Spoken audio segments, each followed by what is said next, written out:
There's a quiet lie sitting at the center of modern retirement advice. It doesn't scream, and that's why so many good people believe it. It shows up in commercials, articles, casual conversations, and those shiny online calculators. And the lie is simple. If you just save a big enough pile, you'll be safe. That sounds responsible. It sounds smart. It even sounds comforting for a while, but it quietly pushes you toward the wrong target. Because the people who run out of money in retirement usually do not do it all at once. It doesn't happen like a movie scene with dramatic music and one final bill. It happens slowly, silently, month after month, as pressure builds where they never thought to look. That is the part too many people miss. A lot of retirees do not fail because they were lazy. They do not fail because they never cared. They fail because they were taught to stare at one big number and ignore the moving parts underneath it. And those moving parts are what decide whether money lasts or disappears faster than expected. So let me give you the real question right up front.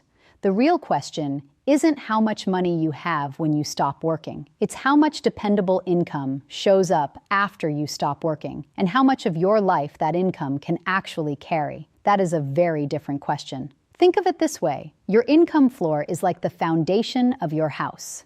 Strong, underground, invisible, but holding everything up. Your savings are more like the furniture. Furniture matters. You want the sofa. You want the table. You want the place to feel good. But if the foundation is cracked, the furniture will not save the house. And in retirement, a lot of people spend years polishing the furniture while quietly ignoring the concrete underneath. Then inflation creeps in, health costs nudge higher, a spouse passes away, the market falls early, and suddenly the whole picture looks different. Very different. Let me just say, if this content resonates with you, the subscribe button is right there. I never waste my viewers' time. And if you stay with me today, I think you're going to see retirement through a much clearer lens. Maybe a calmer one too. Now listen, this is not a doom and gloom conversation. I am not here to scare you into saving every last dollar and never enjoying your life. I am here to show you why the math feels so different once retirement becomes real. Because on paper, retirement planning is neat. You have balances, percentages, target ages, estimated returns, and all those tidy charts. In real life, retirement is groceries, prescriptions, property taxes, roof leaks, helping family, and trying to sleep at night. That gap between paper and life is where people get surprised.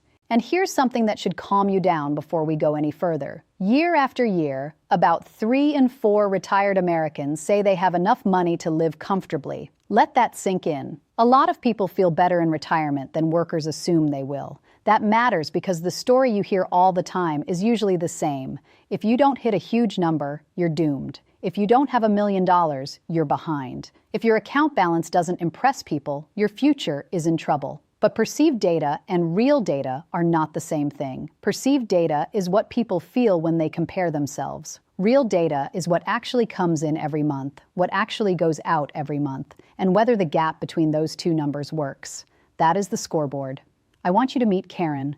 Karen is 67. She spent most of her career as a nurse at a small community hospital. She lives in a paid-off one-story house she bought with her husband decades ago. Karen does not look rich. If you saw her car, her kitchen, and her bank balance, you might even think she is behind. She has about $212,000 saved. That is it. Now meet Linda. Linda is 65. She worked as an office manager, earned solid money, and invested for years. She lives in a city condo with a mortgage that still has time left on it. Linda has what many people would call a successful retirement setup. She has about $835,000 in her retirement accounts. Her statements look impressive. Her friends assume she is set for life. But Karen sleeps better than Linda. Karen feels steadier. Karen spends with less guilt. Karen worries less when headlines get ugly. Why? Because Karen's foundation is stronger than it looks. She has a modest pension from the hospital, a paid-off home, and a clear plan for when her Social Security starts. Linda has a larger pile, but a shakier floor. Karen's pension is not glamorous. It is about $980 a month. No one brags about a pension like that at dinner, but it shows up whether the market is happy or not. Karen also delayed Social Security, and that matters. She worked part-time for a few years and used a small amount of savings to bridge the gap. By doing that, she increased the monthly income that now lands in her account for life. not for 5 years, for life. Linda, on the other hand, claimed Social Security at 62 because she was afraid. She thought, what if the system changes? What if I don't live long? What if I should just grab it now? That fear is common, and I understand it. But fear often makes expensive decisions feel safe. So Linda locked in a smaller monthly benefit. She has no pension. Her mortgage still needs to be paid. And when the market drops, she feels like her whole future is hanging by a thread. It's not about who has more saved. It's about who has more certainty. That sentence right there explains more retirement stress than almost anything else, because uncertainty is exhausting, even when the account balance is large. Certainty is calming, even when the balance is modest. Let me ask you something. Do you know what your monthly income will actually look like when you retire? Be honest with yourself. Not your total assets, not your guess, your actual monthly income after the dust settles. If you do not know that number, that is where the work begins. Not with another vague savings goal, not with another article telling you that everyone else is ahead with your income. Here's the thing. A lot of retirees run out of money faster than expected because they retire into a budget they never fully built. They know roughly what they spend while working, but they never sit down and ask what retirement spending really looks like. Those are not always the same thing. Some expenses go down in retirement. Commuting can disappear. Work clothes matter less. Payroll taxes fall away, but other expenses quietly rise. Utilities can go up because you are home more. Travel often spikes in the early years because you finally have the time. Healthcare usually creeps higher with age, not lower. And then there are the sneaky categories: home maintenance, insurance, helping adult children, replacing a car when you thought your current one would last a few more years. These are not rare surprises. They are normal life. But normal life can quietly erode a retirement plan that was built on optimistic guesses instead of lived reality. That is why people feel blindsided. Think of inflation like an ice cube in the sun. It doesn't melt all at once. It quietly changes shape until one day you realize what used to feel solid now looks much smaller. That is how inflation works on retirement spending. Your groceries do not double overnight. Your insurance bill doesn't explode in one dramatic moment. Instead, prices creep, costs nudge, and the life you thought would cost one amount starts costing another. That is the silent eroder. And this is where income matters more than people think. Because if part of your retirement income adjusts upward over time, that helps. Social Security has cost of living adjustments, and for 2026, that adjustment is 2.8%. That does not solve everything, but it matters. A growing income stream is not the same as a fixed pile of savings. A pile sits there waiting to be used. An income stream keeps arriving. That difference is enormous over a long retirement. Karen understands that without using fancy language. She just knows money is less stressful when she does not have to create it from scratch every month. Her pension shows up. Her Social Security shows up. Linda has to manufacture her paycheck. Every month she looks at her accounts and asks, how much can I safely take now? And every scary market headline makes that question feel heavier. That is a very different emotional life. I want to know, have you ever felt like you were doing everything right but still felt behind? You are not alone.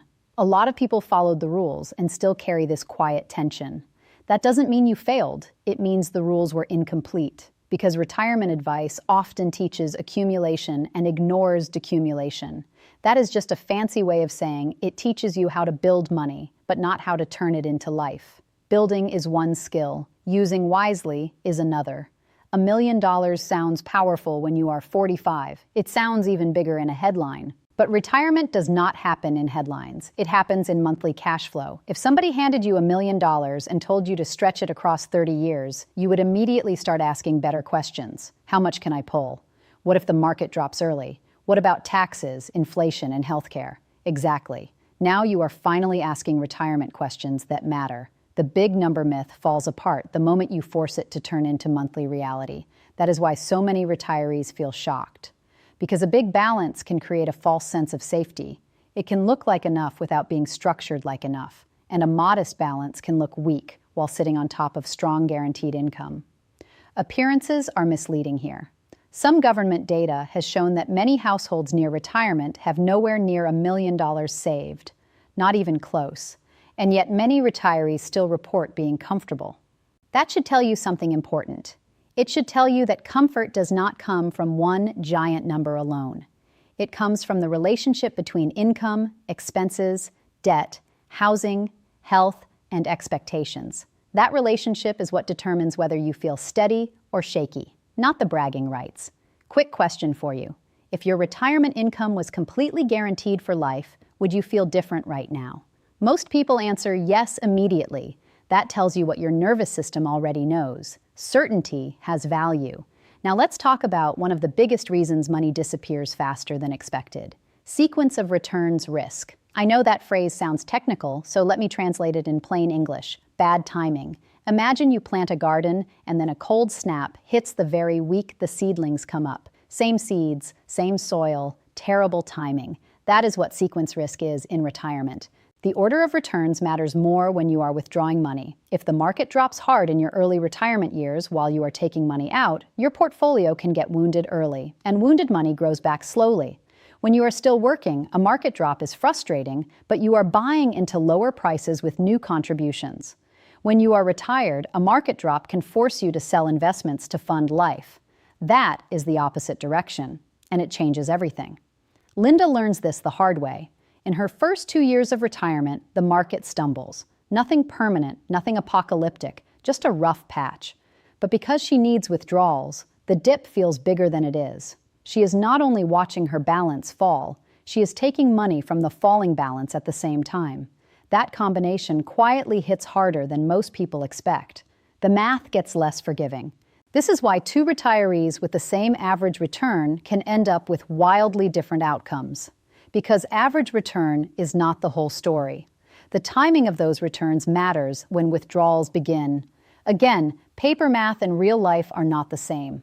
Karen is more protected from this because less of her life depends on withdrawals.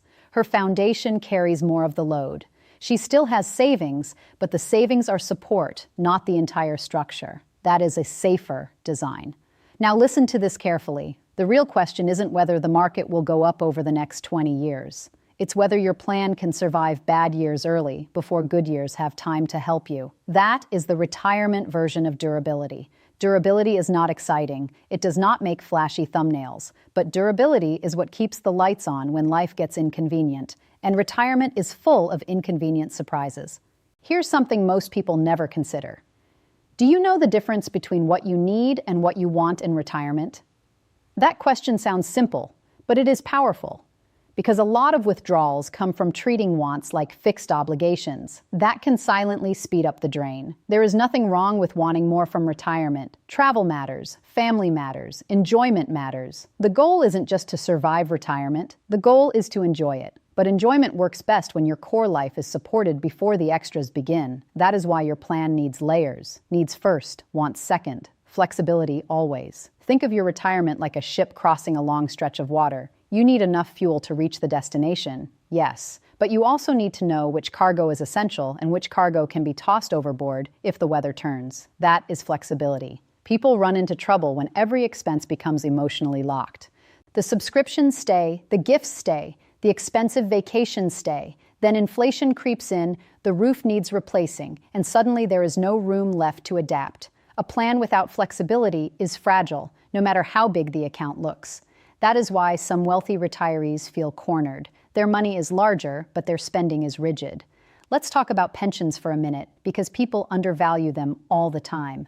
A pension can be one of the quietest sources of security in retirement, not always glamorous, often misunderstood. If someone offered you a choice between a large check today or a smaller check every month for life, your decision would depend on your needs. But many people already have that monthly stream through a pension, and they treat it like background noise. That is a mistake. It is a real asset. If your pension pays $1,500 a month for life, that is not just spending money. That is a machine producing income. If you had to recreate that from savings, it could require hundreds of thousands of dollars. That is the hidden value. Karen understands this. Her pension is not huge, but it lowers pressure on everything else. It means she does not need her savings to do every job all at once. That is a big deal. Linda sometimes looks at Karen and thinks, how is she calmer than I am with a fraction of the balance? The answer is not magic. It is structure. And structure beats appearance. I want to pause here because this part matters for couples especially. Survivor planning is one of the most neglected areas in retirement. People plan as if both spouses will always be there. Life does not always honor that assumption. Here's a question for the married folks. Have you and your spouse ever actually talked about what happens if one of you is gone? Not vaguely, not someday, specifically. Because when one spouse dies, some expenses drop, but not as many as people assume.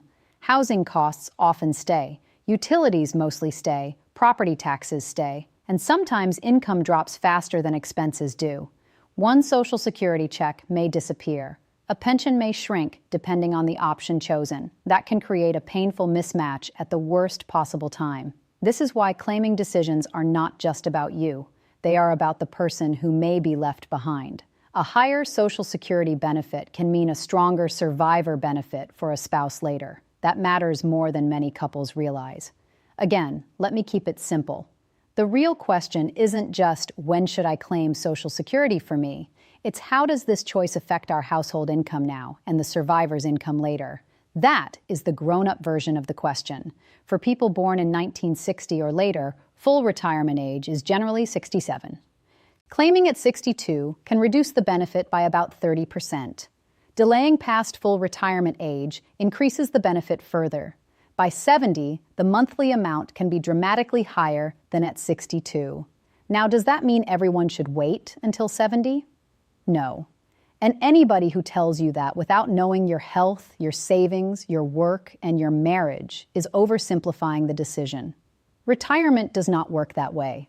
If you are in poor health, need the income immediately, or would have to take on harmful debt to wait, claiming earlier can make sense.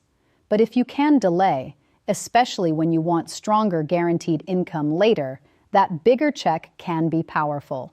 It is not free money, it is delayed money with a purpose. Karen delayed because she valued certainty later. Linda claimed early because she wanted relief now. Neither woman is foolish. But their choices created very different futures. And that is why so many retirees run out of money faster than expected. They make one or two permanent income decisions based on short-term emotion instead of long-term design. Then those decisions echo for decades, quietly, relentlessly. Let me ask you this. If you could go back 10 years, what would you do differently with your retirement planning? Most people answer that fast. They say they would save more, start earlier, or learn sooner. But many also say they would understand income better. I think that is honest. And honesty is useful, because if you can name the mistake clearly, you can still improve the next decision. That matters a lot. Now let's talk about the danger of underestimating expenses in the first 5 years of retirement. This is where many plans get stressed early. People retire, feel free, and spend like they are making up for lost time. Sometimes they are. They travel more. They help grandchildren more. They finally update the kitchen. They replace the car. None of those things are wrong, but if they all happen close together while the market is uncooperative and income is lower than expected, the pressure compounds. That early pressure can reshape the whole retirement path. That is why pacing matters. Retirement is not one season. It changes. The go-go years often cost more than people expect because energy is high and freedom is new. Then later years can bring slower spending but higher health costs. So your plan cannot assume a flat line. Life does not move in a flat line. You need to think in phases. That alone can save you from a lot of false confidence. Think of retirement like driving through changing weather. Sunny roads do not require the same choices as fog, rain, or ice. If your plan only works in sunshine, it is not really a plan. It is a wish. This is why I tell people not to ask whether their portfolio can handle average conditions. Ask whether your life can handle stressful conditions, because stressful conditions are what expose weak planning. Average years hide it. Here's a question. If you had to choose between more money or more certainty, which would it be? Keep that in your head as we go, because your answer says a lot about what kind of retirement plan will actually let you breathe. And breathing matters. Now let's circle back to the big number myth one more time. $1 million can absolutely help. More money creates more options. I am not pretending otherwise, but $1 million target can also distort your thinking if it becomes the only benchmark that counts. It can make a person with strong pension income feel poor. It can make a person with low expenses feel behind. It can also make a high spender feel falsely secure. That is the trap. You end up measuring yourself against a public number instead of your private reality. And retirement is private reality. Always. This is why comparison is so dangerous here. You see someone else's account balance and start telling yourself a story. But you do not see their debt, their health, their family obligations, their withdrawal rate, or the stress they carry at 2 in the morning. You only see the costume. Linda looks successful from the outside. Karen looks modest. But when the washing machine breaks, Karen writes the check and moves on. Linda feels the hit emotionally before she even feels it financially. That difference is not about intelligence. It is not about discipline. It is about how their plans were built. One was built around dependable flow, the other around visible wealth. And that brings me to a point people rarely say out loud. Some retirees do not run out of money because they lack money. They run out of confidence first. Then they make panicked decisions. They sell after a decline. They claim too early. They withdraw too much when they feel generous, then too little when they feel scared. Their plan starts swinging with emotion. Confidence is not fluff. Confidence changes behavior. Behavior changes outcomes. That is why clarity is a financial tool. Let me ask you something. Have you ever thought about what your ideal retirement day actually looks like? Not the numbers, just the feeling. Because if you do not define the life, the math floats around without purpose. And purposeless math is easy to misread. Maybe your ideal day is coffee on a quiet porch, a walk, lunch with your spouse, and helping with the grandkids twice a week. Maybe it is not cruises and golf resorts. Maybe it is peace. Maybe it is unhurried time. That matters because your desired life determines your required income more than internet averages do. One person needs $6,000 a month to feel okay. Another feels deeply content on half of that with the right setup. Neither is wrong. What is wrong is letting somebody else's retirement image quietly bully you into overspending or overfearing. You do not need to finance an imaginary lifestyle. You need to support your real one. There is freedom in that. Now let me say something about housing, because this is a major dividing line in retirement outcomes. A paid-off house can lower pressure in ways that are easy to underestimate, not because it removes every expense. It doesn't. Taxes remain, insurance remains, repairs definitely remain. Anybody who owns a home long enough learns that lesson. But removing a mortgage can change your monthly floor dramatically. And when your monthly floor is lower, your savings last longer, even if the balance is not huge. That is math, but it is also psychology. Less pressure changes how you feel. Karen's paid-off house does not make her rich. It makes her costs more predictable. Predictability is a form of wealth people often ignore, until they don't have it. Linda's condo is beautiful, but the mortgage, fees, taxes, and insurance keep her fixed costs high. That means her larger portfolio has to work harder just to keep the same life going. Again, appearances mislead. I want to know, have you ever compared your retirement plan to someone else's and felt behind? That feeling isn't always accurate. Sometimes you are comparing your real life to their edited version, and that is a terrible scoreboard. Let's talk about Social Security one more layer deeper, because this is where nuance matters. People love asking, should I take it at 62, 67, or 70? That sounds like the right question. It isn't. The real question isn't what's the best age, it's what's the best decision for your life right now, for your health, for your work options, for your spouse, for your stress level. If claiming at 62 prevents you from draining investments during a rough market, that might help. If waiting until 70 gives you the income floor that lets you sleep for the next 25 years, that might help more. The right answer depends on the role Social Security is playing in your plan. That role matters. Think of Social Security like a cornerstone in the foundation, not like a side check. It is one of the few income streams many people have that continues for life and adjusts over time. That makes it precious. Not perfect, but precious. And if you are married, the higher earner's claiming decision can affect survivor income later. That means delaying is sometimes less about maximizing and more about protecting the household. That is a different mindset, a wiser one in many cases. This is also where pensions and Social Security together can create surprising strength.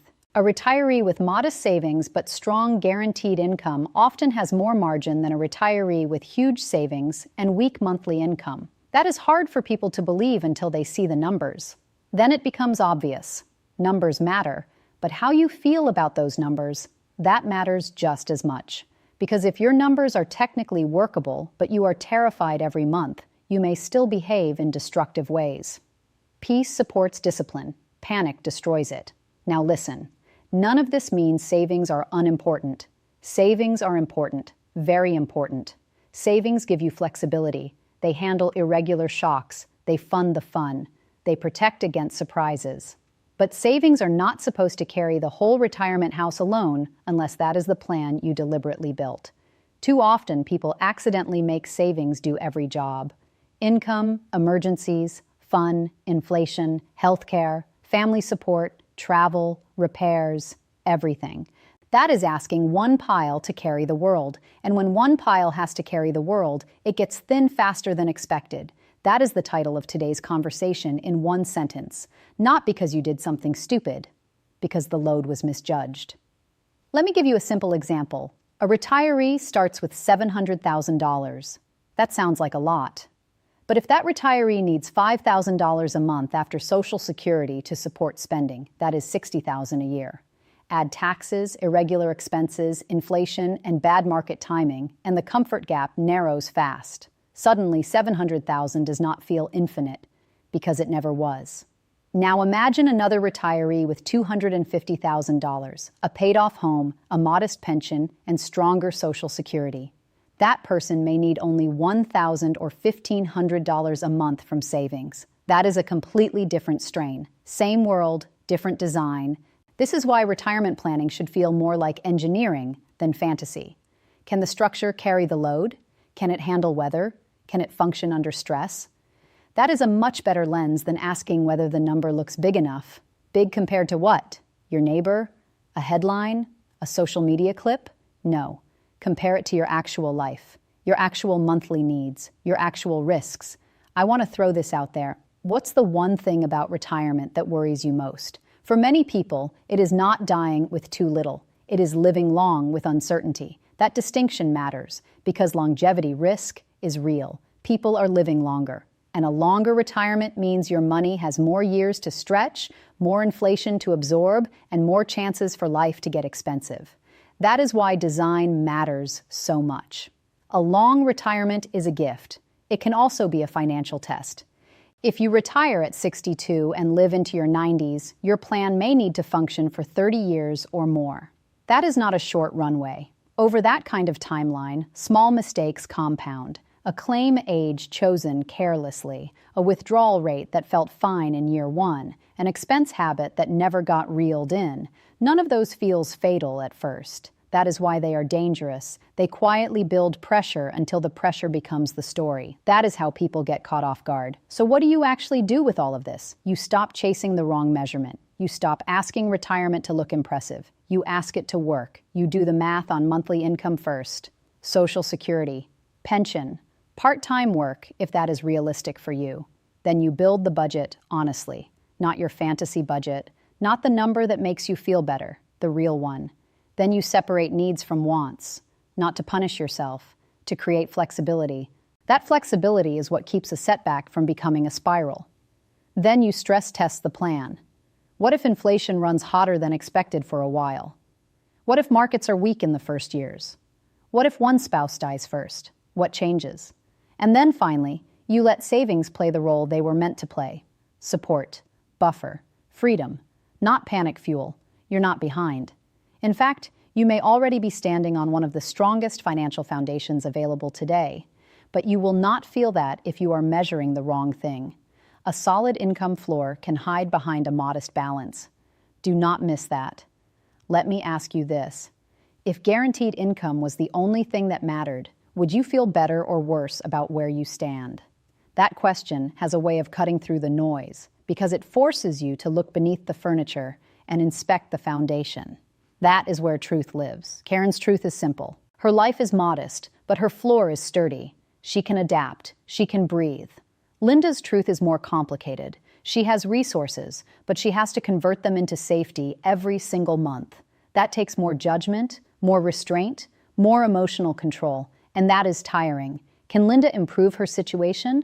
Absolutely. This is not destiny. It is design. She can adjust spending, she can reconsider housing, she can create more cash reserve so she is not forced to sell during bad markets. She can rethink how much flexibility exists in her plan. That is another important point. Running out of money faster than expected is often not one final event. It is a trajectory, and trajectories can be changed. You can catch these issues early. You can notice that withdrawals are too high. You can see that expenses keep creeping. You can act before the problem becomes severe. That is why awareness is such a gift. It gives you time. And time is one of the most valuable tools in retirement planning, much more valuable than denial. So if you want a practical framework, start here. First, write down your guaranteed monthly income sources and the exact amounts. Do not estimate loosely. Get the real numbers. Second, write down your real monthly expenses using actual spending, not what you hope it is. Include the uneven stuff too: home repairs, insurance jumps, medical out-of-pocket, gifts, car replacement. Third, separate spending into 3 buckets in plain English: need, want, can wait.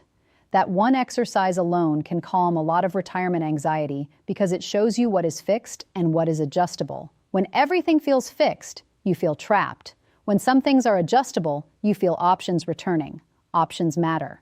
Fourth, run your plan through a few ugly scenarios, not because you are pessimistic, because realism protects you. A weak plan hates realism. A strong one can handle it. Ask what happens if the market is rough for 2 years. Ask what happens if one Social Security check is left after a spouse dies. Ask what happens if healthcare costs run hotter than you expected. Those are real questions. Fifth, review Social Security with fresh eyes. Not just what gives the biggest lifetime total in theory, what strengthens the household, what lowers pressure on savings. And if you have a pension, please stop treating it like background wallpaper. Value it. Understand it. Ask what survivor option applies. That stream may be doing more work than your investment account in terms of emotional stability. And emotional stability is not soft. It has real financial consequences. Calm people make better decisions. You don't need perfection to have a successful retirement. You need clarity. Clarity about income. Clarity about expenses. Clarity about which risks are truly dangerous for you. Maybe for you, the biggest risk is claiming Social Security too early. Maybe it is overspending in the first 5 years. Maybe it is keeping a mortgage longer than you want. Maybe it is never talking to your spouse about survivor planning. Whatever it is, naming it matters. Vague fear is paralyzing. Specific fear can be planned for. That is a huge difference. And if you are still working, this conversation matters even more because you still have knobs you can turn. You can delay retirement a bit. You can reduce debt. You can shift more attention to income planning instead of just accumulation. If you are already retired, this still matters because retirement is not a frozen picture. It is a moving system. You can still change expenses, claiming strategies in some cases, allocation, reserve levels, and expectations. There is still room to improve. That is why I never want you walking away from this topic feeling defeated. I want you walking away feeling alert and empowered. Because the problem is not that retirement is impossible. The problem is that it is often framed poorly. Think about this. There are people with millions of dollars who don't feel secure. And there are people with modest savings who sleep soundly every night. The difference isn't the number. The difference is understanding. Understanding your income, understanding your expenses, understanding what actually matters. That is the difference between stress and peace, not perfection. Not headlines, not somebody else's portfolio screenshot. So if you have been carrying this quiet belief that you are doomed unless you hit some giant number, I want you to set that down. Not because savings do not matter, they do, but because that belief is incomplete. Retirement isn't about how much you've accumulated. It's about whether your income can support your life. That is the standard. That is the scoreboard. That is the question beneath all the noise. And when you start measuring retirement that way, something changes. You stop staring only at the pile. You start examining the flow. And flow is what pays the bills. If this video made you think differently about your retirement, hit subscribe. I make videos that help people like you sleep better at night. And if you stay focused on clarity instead of fear, your future gets a whole lot easier to understand. I'll see you in the next one.